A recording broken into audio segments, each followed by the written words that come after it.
നമ്മുടെ DIALux evo learning made easy part 4ലേക്ക് എല്ലാവർക്കും സ്വാഗതം. നമ്മൾ പാർട്ട് 1, 2, 3 കഴിഞ്ഞു. ഡയലക്സിനെ കുറിച്ച് ഒരു ബേസിക് ആയിട്ടുള്ളൊരു ഐഡിയ ഒക്കെ എടുത്തു. ഇനിയിപ്പോൾ പാർട്ട് 4ൽ I'm going to show you how to import a plan. നമ്മൾ ഓട്ടോകാഡ് ഡ്രോയിങ് ഒക്കെ എടുക്കുകയാണെങ്കിൽ എങ്ങനെ ഇമ്പോർട്ട് ചെയ്തിട്ട് ഡയലക്സ് പ്ലാറ്റ്ഫോമിലേക്ക് കൊണ്ടുവന്നിട്ട് നമുക്ക് ചെയ്യാൻ നോക്കാം. ആദ്യമായിട്ട് നമ്മൾ ഡയലക്സ് ഓപ്പൺ ചെയ്ത് കഴിഞ്ഞാൽ കാണുന്ന വിൻഡോ ആണിത്. ഞാനിവിടെ വെച്ച് അങ്ങോട്ട് തുടങ്ങുകയാണ്. ഇമ്പോർട്ട് എ പ്ലാൻ എന്ന് കാണും, DWG. So DWG drawing import ചെയ്യാൻ ഞാൻ ഇത് ക്ലിക്ക് ചെയ്തു. I have a drawing here, the same drawing which I showed you last time. അപ്പോൾ ആ ഡ്രോയിങ് ഞാൻ സെലക്ട് ചെയ്യാണ്. So that will be continuing working with that drawing. Okay, അത് select ചെയ്തു. ഇനിയിപ്പോൾ അത് ഓപ്പണായിട്ട് വരും. ഡ്രോയിങ് ഇവിടെ വന്നു. ഓക്കെ, ഇനി നമ്മൾ എന്താ ചെയ്യാൻ പോകുന്നതെന്ന് പറഞ്ഞാൽ ഈ ഡ്രോയിങ് വെച്ചിട്ട് ഇനിയിപ്പോൾ വർക്ക് ചെയ്യണം. വർക്ക് ചെയ്യാൻ to start with first you set the coordinate. ഇപ്പോൾ കോർഡിനേറ്റ് സെറ്റ് ചെയ്യാൻ വേണ്ടിയിട്ട് നമ്മൾ ദ XY കോർഡിനേറ്റ് ചെയ്യാൻ ഇവിടെ കൊണ്ടുവന്നു. So we go to the X and this is the Y. So I start at the 0, X and ഇവിടെ Y. Coordinate സെറ്റായി കഴിഞ്ഞു. So that the drawing will not change its position. അതാണ് നമ്മൾ തുടക്കത്തിൽ ചെയ്യുന്നത്. പിന്നെ രണ്ടാമതായിട്ട് ഇനിയിപ്പോൾ ചെയ്യേണ്ടത്, കണ്ടിന്യൂ ചെയ്യുന്നതിന് മുമ്പിട്ട് ഇതിൻ്റെ സ്കെയിൽ സെറ്റിംഗ് ആണ്. ഈ ഡ്രോയിങ് ഇപ്പോൾ പ്രോപ്പറായിട്ട് സ്കെയിൽഡായിട്ട് വരികയാണെങ്കിൽ നമുക്ക് there is no problem. You are very sure that which is the unit. അപ്പോൾ അതിന് കണക്കായിട്ട് നമുക്ക് ചെയ്യാം. ഇത് ഇവിടുന്ന് അങ്ങോട്ട് നമുക്ക് സെലക്ട് ചെയ്യാൻ പറ്റും. ഏതാണ് വേണ്ടതെന്ന് വെച്ചാൽ മീറ്ററോ സെൻറ്റിമീറ്ററോ എവിടെയാണെന്ന് വെച്ചാൽ സെലക്ട് ചെയ്തിട്ട് യു ക്യാൻ കണ്ടിന്യൂ. ഇനി അതല്ലെങ്കിൽ നമുക്ക് ഷുവർ അല്ലെങ്കിൽ, ഇതിപ്പോൾ ഞാൻ അൺഷുവർ ആയിട്ടുള്ളൊരു ഡ്രോയിങ് ആണ് എടുത്തിട്ടുള്ളത്. ഇതിൽ സ്കെയിൽ കൃത്യമല്ല എന്ന് എനിക്കറിയാം. അതുകൊണ്ട് ദ നോൺ ഡയമെൻഷൻ ഞാനിവിടെ ഓൾറെഡി എഴുതി വെച്ചിരിക്കുകയാണ് ഓട്ടോകാഡ് ഡ്രോയിങ്ങിൽ. സപ്പോസ് ടു ബി 940 ഇൻറ്റു 940 എന്ന് പറഞ്ഞാൽ 0.94 metre into 1.29 metre, 940 into 1290 millimetre. ഇതാണ് ഈ ജാനിറ്റർ റൂമിൻ്റെ മെഷർമെൻറ്റ്. അപ്പോൾ അത് നമ്മളിപ്പം കൺഫേം ആക്കണം. എന്ത് ചെയ്യണമെന്ന് പറഞ്ഞു കഴിഞ്ഞാൽ ആദ്യമായിട്ട് നമ്മളിവിടെ യൂണിറ്റ് എടുക്കുമ്പോൾ യൂസർ ഡിഫൈൻഡ് ആക്കുക. യൂസർ ഡിഫൈൻഡ് ആയിക്കഴിഞ്ഞാൽ ഇവിടുന്ന് നമുക്ക് മെഷർ ചെയ്യാം. ഇവിടുന്ന് നോക്കിക്കൊള്ളു കേട്ടോ, മെഷർ ചെയ്ത് നമുക്ക് എത്ര കിട്ടുക എന്നുള്ളത്. ഇവിടുന്ന് തുടങ്ങിയിട്ട് ഹൊറിസോണ്ടൽ ഡിസ്റ്റൻസ് ഇവിടെ ഇത് വന്നു കേട്ടോ. അപ്പോൾ ഇവിടെ നമുക്കറിയാം ഇത് 940 ആണെന്ന്. അതുകൊണ്ടിത് 940, അതായത് 0.94 മീറ്റർ. എൻ്റർ. അപ്പോൾ ഇവിടെ 940 വന്നു. അതൊന്നും ഉണ്ടായിരുന്നില്ലല്ലോ, ഇപ്പോൾ 940 ആയി. അപ്പോൾ നമ്മുടെ ഹൊറിസോണ്ടൽ ഡിസ്റ്റൻസ് 0.94 മീറ്ററായി. അപ്പോൾ ഇത് ഒരു മെഷർമെൻറ്റ് ശരിയായി കഴിഞ്ഞാൽ which means everything will be automatically set. അപ്പോൾ ഇതിൻ്റെ സ്കെയിൽ സെറ്റായി കഴിഞ്ഞു. നമ്മൾ എന്ത് ചെയ്യണം? ഫിനിഷ് ചെയ്യുക. ഫിനിഷ് ചെയ്ത് കഴിഞ്ഞാൽ ഇതിപ്പോൾ സ്കെയിൽ സെറ്റായി, കോർഡിനേറ്റ് ശരിയായി കഴിഞ്ഞു. കോർഡിനേറ്റും ശരിയായി, സ്കെയിലും ശരിയായി കഴിഞ്ഞാൽ നമുക്കൊന്ന് വെരിഫൈ ചെയ്യാം.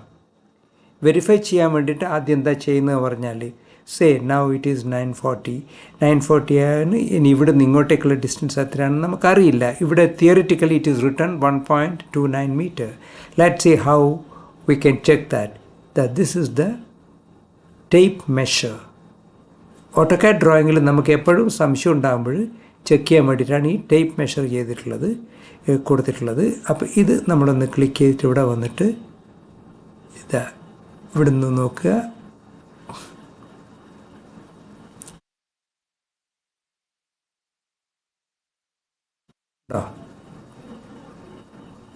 1.291 മില്ലിമീറ്റർ നമ്മൾ മെഷർ ചെയ്യുന്നതിൻ്റെ ഒരു ചെറിയൊരു മിസ്റ്റേക്ക് മാത്രമാണ്.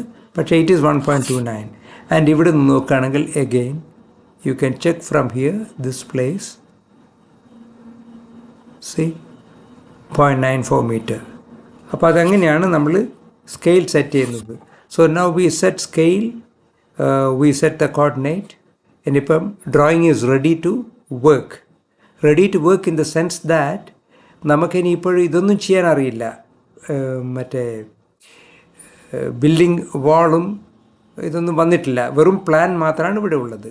അത് നോക്കാൻ ഇതിപ്പോൾ 2D പ്ലാനാണ്. Let us go to this 3D. You see, nothing is there except the plan. അല്ലേ? അപ്പോൾ നമ്മൾ 2D ഡ്രോയിങ് ഇട്ട് കഴിഞ്ഞു. ഇനി എന്ത് ചെയ്യണമെന്ന് പറഞ്ഞു കഴിഞ്ഞാൽ നമ്മൾ ഇതിൻ്റെ അകത്ത് തന്നെ വാൾ ഉണ്ടാക്കണം, സീലിംഗ് ഉണ്ടാക്കണം, പിന്നെ ഓരോ വിൻഡോസ്, ഡോർസ് ഇതൊക്കെ നമ്മൾ ഉണ്ടാക്കേണ്ടി വരും. അതിൻ്റെ കൂടെ ബാക്കി ഇതിലുള്ള ഫർണിച്ചേഴ്സ് ഇങ്ങനെയൊക്കെ ഓരോന്നും കൊടുത്തിട്ട് നമ്മൾ ബിൽഡിംഗ് അവിടെ കംപ്ലീറ്റ് ആക്കുക. അതാണ് നെക്സ്റ്റ് ചെയ്യേണ്ടത്. അപ്പോൾ ഇവിടെ കാണുന്നുണ്ടല്ലോ, നമ്മൾ ആദ്യമായിട്ട് കഴിഞ്ഞ ക്ലാസ്സിലൊക്കെ പറഞ്ഞ ഡീറ്റെയിൽസൊക്കെ നമ്മൾ we are going to use it. ഒരു സൈറ്റിൽ പ്ലാൻ വന്നു കഴിഞ്ഞാൽ നമ്മൾ how to go about constructing a building. Constructing a building, once the building is complete, then we go for constructing rooms. ആ റൂം ശരിയാക്കി കഴിഞ്ഞിട്ട് സീലിങ്ങും എല്ലാം ആക്കിയ ശേഷമാണ് നമ്മൾ ലൈറ്റ് കൊടുക്കുക. ഓക്കെ, ഇതിപ്പോൾ ഓട്ടോകാഡ് ഡ്രോയിങ്ങിൻ്റെ കാര്യമാണ് പറഞ്ഞത്. ഈ ഓട്ടോകാഡ് ഡ്രോയിങ്ങിന് പകരം ഇനിയിപ്പോൾ ഒരു PDF കോപ്പി ആണെങ്കിലും നമുക്ക് ചെയ്യാം, അല്ലെങ്കിൽ JPEG ഇമേജ് ആണെങ്കിലും ചെയ്യാം. അപ്പോൾ അതിനൊക്കെ നമുക്ക് സെയിം മെത്തഡോളജി നമുക്ക് we can take. Only thing is ആ PDF ആയി കഴിഞ്ഞാലും you set the measurements and the scale. Okay, important technique is the same. പിന്നെ PDF വലിയ ഡ്രോയിങ് ആണെങ്കിൽ you can import it part by part. ഓരോ ചെറിയ section എടുത്തിട്ട് അത് കറക്റ്റാക്കിയ ശേഷം അത് ഇമ്പോർട്ട് ചെയ്യുക. അങ്ങനെ ഓരോന്നായിട്ട് പിന്നെ later on you can join that. Will see that. Okay, അപ്പോൾ ഇത് ഞാനിത് പറയുന്ന കൂട്ടത്തിൽ അതും കൂടി പറഞ്ഞു എന്ന് മാത്രമേ ഉള്ളൂ. So the importing is complete. Scale coordination and setting the coordinates and this scale measurement is okay. Now we will go to the next construction stage in our part 5. Okay, part 5-ലായിരിക്കും നമ്മൾ ഞാൻ നേരത്തെ പറഞ്ഞ ഓരോ കാര്യങ്ങളും ചെയ്യുക. Okay, thank you very much for watching this. Before I wind up, I just want to remind you once again, please subscribe this if you are a lighting designer, or if you want to make it as a career and professional lighting designer ആയിട്ട് വേണമെന്നുണ്ടെങ്കിൽ you follow my tutorials. Practical sessions ഉണ്ടാവും, കുറച്ചുകൂടി ഡീപ്പറായിട്ട് പോകും. Next class will be little more interesting and maybe it will go little lengthy. Okay, so I make it small. I'm going to wind up. Okay, thank you very much for watching. Okay, bye. See you in the part 5.